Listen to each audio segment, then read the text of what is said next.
Hi everyone, कैसे हैं आप लोग।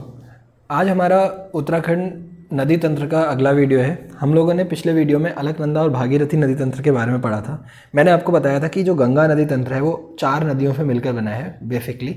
उसमें भागीरथी, अलकनंदा थी। इसके अलावा मैंने एक नयार नदी बताई थी और एक मंदाकिनी बताई थी।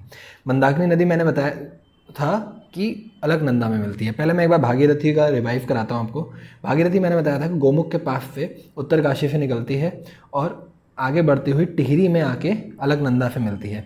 अलकनंदा चमोली के संतोपत ग्लेशियर से निकलती है और रुद्रप्रयाग होते हुए देवप्रयाग नामक स्थान में भागीरथी और अलकनंदा का संगम होता है और ये आगे गंगा नदी नाम से प्रवाहित होती है।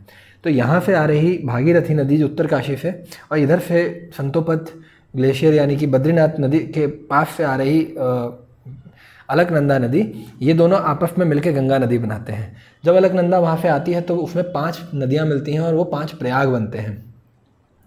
5 प्रयाग में सबसे पहला था विष्णु प्रयाग था। मैंने बताया था विष्णु प्रयाग में यहाँ पे पश्चिमी धौली गंगा आके मिल रही थी। उसके बाद मैंने आपको बताया था नंद प्रयाग था जिसमें नंदाकिनी आके मिल रही थी। तीसरे नंबर पे था कर्ण प्रयाग जिसमें पिंडारी नदी मिल रही थी। चौथे नंबर पे था रुद्र प्रयाग जिसमें मंदाकिनी आके मिल रही थी। और 5वें नंबर पे था भागीरथी, जहाँ देव प्रयाग, यहाँ पे भागीरथी आके मिल रही थी। तो जो रुद्र प्रयाग था जहाँ पे मैंने बताया था कि मंदाकिनी आके मिलती है, तो मंदाकिनी नदी तंत्र ये है। ये देखिए, मैं मंदाकिनी नदी तंत्र आपको बता रहा हूँ। ये है मंदाकिनी नदी तंत्र, ये है मंदाकिनी का नदी तंत्र। बस रुद्रप्रयाग जो जिला है उसमें रुद्रप्रयाग नामक शहर में अलकनंदा में मंदाकिनी नदी आके मिलती है। अब मंदाकिनी नदी क्या है मैं बताता हूँ। देखिए, मंदाकिनी नदी के बारे में मैं बताता हूँ। मैंने इधर से बताया कि मैंने आपको बताया इधर से आ रही है आपकी अलकनंदा और इधर साइड से कहीं से आ रही है आपकी भागीरथी। इसमें एक नदी मिल रही है आके, उसका नाम है मंदाकिनी। मंदाकिनी कहाँ से आ रही है, तो अब मंदाकिनी की बात आती है। मंदाकिनी नदी आ रही है और यहाँ पे आके वो इधर से आती है, उसमें मिल जाती है, ठीक है। अब मंदाकिनी का क्या है कि मंदाकिनी केदारनाथ के पास से निकलती है, ठीक है। कहाँ से निकलती है मैंने बताया, केदारनाथ जो है वो इसके पास से निकलती है, ठीक है। और केदारनाथ में सोनप्रयाग नामक स्थान पे, यहाँ पे इसमें वासुकी गंगा आके मिलती है मंदाकिनी में। फिर मंदाकिनी नीचे आती है और रुद्रप्रयाग में अलकनंदा नदी से आके मिल जाती है, ठीक है। अच्छा, अभी तक हम लोग अपनी जो इसकी लंबाई चौड़ाई मिल जाती है, ठीक है, इतना ही है। अच्छा, एक दो फैक्ट मैंने कल की वीडियो में ये मंदाकिनी के बारे में, मंदाकिनी के देखिए मैं बस इतना चीज़ पढ़ा रहा हूँ जो इम्पोर्टेंट है, जो मतलब काम की है, बहुत इंपॉर्टेंट है, वही बता रहा हूँ। मैंने आपको यमुना नदी की लंबाई बताई थी 136 किलोमीटर, टोंस नदी की लंबाई बताई थी 148 किलोमीटर, ये बताई थी मैंने आपको, ठीक है। उसके बाद भागीरथी नदी की लंबाई मैंने आपको बताई थी 205 किलोमीटर। मैंने आपको भागीरथी नदी की लंबाई बताई थी गोमुख से देवप्रयाग तक। और मैंने बताया था कि देवप्रयाग से जब वो गंगा बन जाती है तो 96 किलोमीटर उत्तराखंड में उसकी लंबाई है, ठीक है। गंगोत्री से देवप्रयाग तक 205 और देवप्रयाग से हरिद्वार तक 96 किलोमीटर। अलकनंदा मैंने बताई थी यहाँ से जो निकल रही थी, अलकनंदा की लंबाई मैंने 195 किलोमीटर बताई थी। अलकनंदा की लंबाई यहाँ से यहाँ तक जो थी वो 195 किलोमीटर थी, टिहरी के देवप्रयाग तक, ठीक है। 195 यार, ये आप लोग ज़रूर याद रखिएगा। फिर से बता रहा हूँ, 136 यमुना, 148 टोंस, 95 किलोमीटर देवप्रयाग से हरिद्वार तक गंगा, 195 किलोमीटर क्या कहते हैं आपका ये 95 नहीं 96 है, ठीक है। 195 किलोमीटर अलकनंदा और 205 किलोमीटर भागीरथी, ये लंबाइयाँ हैं, ये आप ज़रूर याद रखिएगा, ये क्वेश्चन बहुत आ जाता है, ठीक है। तो ये मैंने आपको बता दिया। अच्छा, एक चीज़ और, जो मैंने अलकनंदा के बारे में बताया था, उसी नदी का जो प्राचीन नाम है उसे विष्णु गंगा भी कहते हैं। अच्छा, एक और इम्पॉर्टेंट चीज़ है, मैंने बताया कि देवप्रयाग में भागीरथी और अलकनंदा का मिलन होता है। जहाँ पर वो मिलन होता है वहाँ पे भागीरथी और अलकनंदा को सास और बहू का रिश्ता बताया जाता है। तो अलकनंदा को बहू कहते हैं और भागीरथी को सास कहते हैं, ठीक है। तो सास बहू का मिलन भी कहा जाता है, ठीक है। मंदाकिनी नदी तंत्र मैंने बता दिया। मंदाकिनी नदी मैंने बताया कि ये आती है, यहाँ से आ रही होती है अलकनंदा, इसमें आके ऐसे मिलती है, ठीक है। उसमें वासुकी गंगा एक है जो सोनप्रयाग में आके मिलती है। इसके अलावा कोई बहुत ज़्यादा इंपॉर्टेंट नहीं है, मैं केवल यहाँ पर इंपॉर्टेंट बताता हूँ आपको, ठीक है। अच्छा, मंदाकिनी नदी की लंबाई है 72 किलोमीटर केदारनाथ से लेके रुद्रप्रयाग तक, क्योंकि केदारनाथ के पास से ही मंदाकिनी निकलती है जोराबाड़ी ग्लेशियर से, और देवप्रयाग में आके मिल जाती है। ठीक है, अब आते हैं हम लोग इसके आगे बढ़ते हैं, जो मैंने आपको बताया था कि इसके आगे बढ़ते हैं। अब जो बात आ रही है मेन वाली, देखिए मैं आपको ना समझा रहा हूँ, चलो ऐसे इसी में समझाता हूँ। ठीक है, इसी में मैं समझाता हूँ। देखिए मैंने आपको बताया, आप ध्यान से देखिएगा, मैंने बताया कि उत्तरकाशी से टिहरी तक ये नदी आई, इधर से ये नदी आई। ठीक है, सॉरी ये तो ज़्यादा से आगे तक चली गई, ये नदी आई, ये देवप्रयाग में आके मिल गई। ठीक है, इतना तो अभी क्लियर हो गया है। अब गंगा नदी का आगे का रूट क्या है भाई? गंगा नदी का आगे का रूट ये है। ठीक, अब गंगा नदी जब आगे जा रही है, ये गंगा नदी का आगे का रूट है। अब मैंने देखिए कि अब आप ये बस जिलों पे थोड़ा फोकस कीजिएगा। सबसे पहले ये देखिएगा, यहाँ से देखिए इसमें ये मिली थी मंदाकिनी। ठीक है, अब देखिएगा ये अलकनंदा नदी आ रही है। अच्छा, अलकनंदा ना थोड़ा सा नीचे से आएगी क्योंकि वो पौड़ी होते हुए आती है। अलकनंदा आ रही है, ये चमोली में है, फिर रुद्रप्रयाग में गई, फिर टिहरी में आई, याद रखिएगा। भागीरथी उत्तरकाशी से टिहरी में आई, टिहरी में बनी देवप्रयाग से गंगा।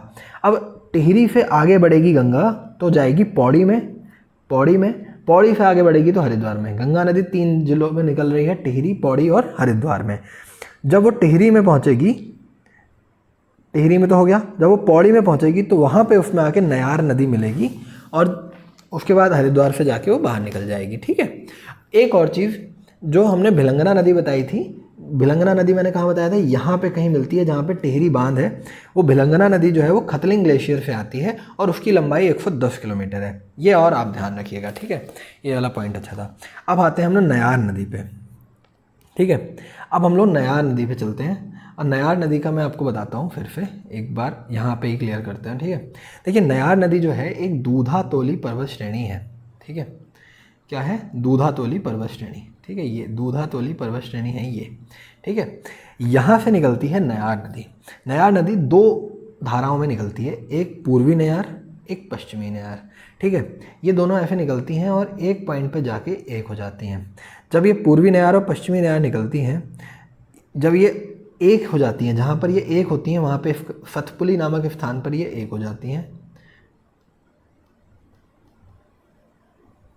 सतपुली, ठीक है, सतपुली नामक स्थान पे ये नदियाँ एक हो जाती हैं। ठीक है, और फिर उसके बाद ये आगे जाती है। ठीक है, आगे जाने के बाद ये फूलचट्टी नामक स्थान में गंगा नदी से मिलती है। मैं बताता हूँ क्या मैंने बताया। देखिए अभी मैं आपको बता रहा था ना, यहाँ पे मैंने अभी आपको बताया था ना कि यहाँ से आ रही थी गंगा नदी, यहाँ पे वो मिली और फिर ऐसे करके निकल गई। यहाँ पे देवप्रयाग है, यहाँ से आ रही है अलकनंदा। यहाँ पर एक दूधातोली पर्वत श्रेणी है जो कौन कौन से ज़िले में पड़ रही है, ये भी इंपॉर्टेंट पॉइंट है। दूधातोली पर्वत श्रेणी कौन कौन से ज़िले में पड़ रही है? देखिए ये तो अलकनंदा हो गई। अब दूधातोली पर्वत श्रेणी कहाँ कहाँ पड़ती है? देखिए ये पौड़ी, अल्मोड़ा और चमोली में दूधातोली पर्वत श्रेणी निकलती है। इसके पश्चिमी और पूर्वी भाग से नयार नदी मिलती हैं। सतपुली नामक स्थान पे पूर्वी नयार, पश्चिमी नयार मिलती हैं और फिर ये नयार या नादगंगा नदी बन जाते हैं। और फूलचट्टी नामक स्थान पे गंगा नदी में आके मिल जाती है नयार नदी। ठीक है, अब क्या है, देखिए अब हम गंगा नदी का ही पढ़ रहे हैं, तो मैंने नयार नदी बता दिया, मंदाकिनी बता दिया। अब हम थोड़ा सा आगे बढ़ते हैं। ठीक है, अब हम इधर बढ़ते हैं। देखिए इधर से आ रही थी, इधर था देवप्रयाग था, इधर से आ रही थी गंगा नदी। ठीक है, ये गंगा नदी जा रही थी। ठीक है, इसमें यहाँ से आके मिल गई फूलचट्टी नामक स्थान पे नयार नदी। ठीक है, अब हम पहुँच गए, यहाँ से हम लोग बढ़ गए आगे। ठीक है, अब हम अच्छा ये थोड़ा सा ना थोड़ा सा मैंने मैप सही नहीं बनाया है, मैं फिर से बना रहा हूँ। ये ऐसे आ रही है, बस इतना सा करना था। यहाँ से आके मिल रही है फूलचट्टी नामक स्थान पे, इसमें नयार नदी, क्योंकि कुछ टाइम पे देहरादून जाती है। देहरादून, ऋषिकेश जो है वो देहरादून में पड़ता है, वो वहाँ पे मिलती है। अब देखिए ऋषिकेश से थोड़ा आगे में चंद्रभागा नदी, चंद्रवाड़ी नदी से आती है, यहाँ से आके गंगा नदी में मिलती है। उसके बाद रायवाला में सोन गंगा आके मिलती है, देहरादून में ही। ठीक है, इसके अलावा फिर देहरादून से ये हरिद्वार में पहुंचती है। हरिद्वार में हर की पौड़ी आती है, यहाँ पे भीमगोड़ा का पुल बनता है। भीमगोड़ा के पुल से यहाँ से इसके ऊपरी भाग से ऊपरी गंगा नहर निकाल दी जाती है, जो रुड़की होते हुए हरियाणा की तरफ चली जाती है। ठीक है, ये हमारी गंगा नदी का तंत्र है। तो आप लोगों को कुछ समझ, मेरे को लगता है, उम्मीद करता हूँ आपको समझ में आया होगा मैंने क्या बताया है। देखिए मैंने ये बताया है, यहाँ से निकलती है भागीरथी, यहाँ से निकलती है अलकनंदा, यहाँ से निकलती है, ऐसे करके पहुँचती है, सॉरी यहाँ से निकलती है भागीरथी, यहाँ से निकलती है अलकनंदा, यहाँ से पहुँचती है ऐसे गंगा नदी, यहाँ पे उसमें मिलती है नयार नदी, यहाँ पे उसमें मिलती है चंद्रवाड़ी नदी, ये मंदाकिनी हो गई, ठीक है, ये देवप्रयाग हो गया। यहाँ पे इसमें खतलिंग ग्लेशियर से आने वाली भिलंगना मिलती है, और यहाँ पे इसमें 5 नदियाँ मिलती हैं और वो बनाती हैं क्या, 5 प्रयाग बनाती हैं। ठीक है, ठीक है। तो ये जो गंगा नदी का तंत्र मैंने बताया, जितना है मैंने सिंपल और बहुत ही सिंपल लैंग्वेज में आप लोगों को बताने की कोशिश की है। ये हो गया हमारी गंगा नदी का तंत्र। ठीक है, अब 2 चीज़ें हैं। दूधातोली श्रेणी से, जो मैंने अभी दूधातोली श्रेणी का नाम लिया था यहाँ पे जो मैंने बताई थी, दूधातोली श्रेणी से 5 नदियाँ निकलती हैं। ठीक है, तो दूधातोली श्रेणी से जो 5 नदियाँ निकलती हैं उसमें एक पश्चिमी रामगंगा भी नदी है। जो पश्चिमी रामगंगा नदी है वो जो है वो दूधातोली श्रेणी से निकलती है और 155 किलोमीटर उत्तराखंड में होते हुए रामनगर के पास से पौड़ी कालागढ़ होते हुए बाहर निकल जाती है और कन्नौज में जाके गंगा नदी से मिलती है। ये पश्चिमी रामगंगा यहाँ से जाके बाहर जाके कन्नौज यूपी में जाके। ठीक है, एक नदी है, ये हो गया नदी तंत्र बता रहे हैं हम लोग, ये लिखते रहिएगा। बागेश्वर के पास से एक नदी निकलती है, बागेश्वर में कौसानी नामक स्थान पे, बागेश्वर में कौसानी नामक स्थान पे कोसी नदी निकलती है। जो कोसी नदी जो है वो उत्तराखंड की, ये नैनीताल के रामनगर में वो जो गर्जिया देवी का मंदिर है वहाँ के उसके पास से होते हुए कोसी नदी उत्तराखंड से बाहर निकलती है और सुल्तानपुर नामक स्थान पे जाके वो पश्चिमी रामगंगा में मिलती है। पश्चिमी रामगंगा निकली थी दूधातोली से, दूधातोली से निकलने के बाद सुल्तानपुर नामक स्थान में उसमें कोसी नदी आके मिलती है। ठीक है, वो रामगंगा से मिलती है सुल्तानपुर में, फिर सुल्तानपुर में आगे जाके वो कन्नौज में जाके गंगा में गिर जाते हैं। ठीक है, तो ये हमने कोसी नदी और आपको पश्चिमी रामगंगा भी मैंने यहाँ पे बता दिया। ठीक है, इसके अलावा हाँ, एक और चीज़ जो डाउट रहता है, अभी हम लोगों ने पश्चिमी रामगंगा बता दी, पश्चिमी रामगंगा पूर्वी रामगंगा मैंने बता दी, पश्चिमी रामगंगा बता दी, कोसी बता दी। ठीक है, अब हम आगे बढ़ते हैं। ठीक है, नयार नदी हो गया, तो मैंने आपको अभी तक इस वाले वीडियो में मैंने आपको मंदाकिनी नदी तंत्र और गंगा नदी तंत्र, नयार नदी तंत्र पूरा करा दिया है। ठीक है, तो आज के इस लेक्चर को हम यहीं पे ख़त्म करते हैं और कल के लेक्चर में मैं अब थोड़ा जल्दी जल्दी अपलोड करूँगा वीडियो। आज मैं यहीं पे इसको एंड कर रहा हूँ क्योंकि ये हमारा गंगा नदी का पूरा तंत्र खत्म हो गया है। अब हमारा जो अगला चैप्टर रहेगा, मतलब अगला जो मेरा पार्ट है, इसमें काली नदी तंत्र है और काली नदी तंत्र के साथ ही मैं आपको कैलाश मानसरोवर की यात्रा भी करा दूंगा। वो कराना क्या है, वो एक ही चीज़ है, क्योंकि काली नदी के साथ साथ ही कैलाश मानसरोवर की यात्रा होती है। ठीक है, और काली नदी तंत्र के बाद हम लोग फटाफट से इसके उत्तराखंड की झील, ताल और फिर आगे बढ़ जाएंगे और उत्तराखंड की ज्योग्राफी ख़त्म करेंगे। ठीक है, आप लोगों को पसंद आ रही है वीडियो तो थोड़ा कमेंट वगैरह कर दीजिए, जो भी आपको उसमें लगता है कि मेरे को आगे आपको लेक्चर में पढ़ाना चाहिए तो वो चीज़ आप बता दीजिए, तो उससे हिसाब से थोड़ा मोटिवेशन मिलता है और बस। ठीक है, फिर आप लोग पढ़ाई करते रहिए, कीप